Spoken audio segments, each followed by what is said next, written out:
I spent the first few years of my life unable to speak. I wasn't shy, I wasn't quiet. I was nonverbal, diagnosed with severe nonverbal autism. I couldn't speak at all until I was at the age of 7. I remember knowing exactly what I wanted to say and not being able to say it. Sometimes people romanticize silence, yet silence isn't peaceful when it isn't a choice. When you can't express yourself, even simple thoughts feel embarrassing or painful. My family tried everything: therapies, routines, diets, anything that promised progress. Quitting was never an option, not for them and especially not for me. 13 specialists told my family the same thing.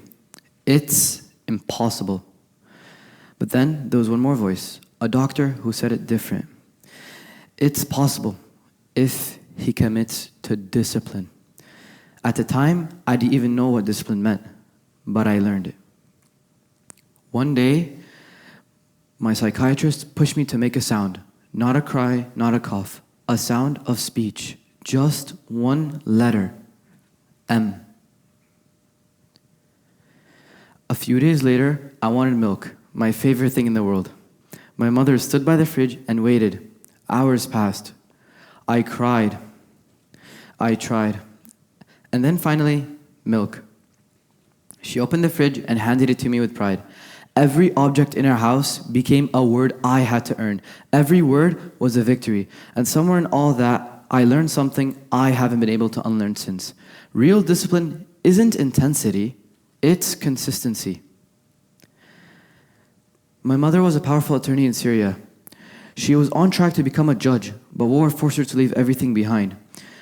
She moved to the UAE, then Canada, all for my sake. She rebuilt her life so I could build mine. Canada wasn't all easy. My peers didn't understand autism. To them, they saw my autism as a threat, as if my silence, my confusions, my struggles was something dangerous. But the truth is, I was the one carrying the weight. I was the one trying to communicate, trying to be human, trying to belong. And yet, some of the people around me never paused long enough to be kind. Some of those people pushed me so far, I've ended up in the hospital. But when I was 12, something shifted. One night, woke up exhausted and frustrated. I had a moment of clarity. Not a dream, not a vision, just a realization. That was the night I stopped fighting my own mind and started using it. My difference wasn't a limitation, it was an advantage. I am Habib, not in a lab, not with a team, just me, my laptop, and my consistency. There were nights I'd sit in front of my screen at 2 a.m. reading the same line over and over and over again and not understanding any of it. That was the thing. It was never impossible. It just needed time. And slowly, consistency compounded until the impossible became understandable. The understandable became solvable, and the solvable became something new. I know what some of you are thinking right now, and honestly, I think it too. A 15-year-old trying to make his own quantum algorithm at the age of 15? Who does he think he is? That's exactly the point. I'm still testing it. I'm still running through it. There are days where nothing makes sense. Days where everything breaks, and I wonder if I'm fooling myself. On those days, I think about a woman who was weeks away from becoming a judge, who stood by the fridge for hours, not because she had a plan, but because she refused to stop believing. She didn't wait for it to be easy. She didn't wait for proof. She just stayed. And here's the part I never understood until I grew up. I wasn't just a kid learning to speak. I was nonverbal. And now, I'm standing here at a stage giving a TED Talk to people who may never had that chance.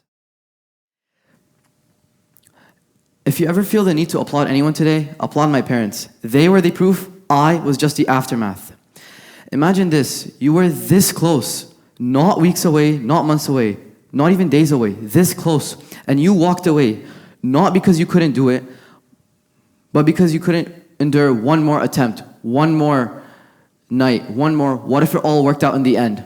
That's real discipline, quiet, unglamorous, unshakable.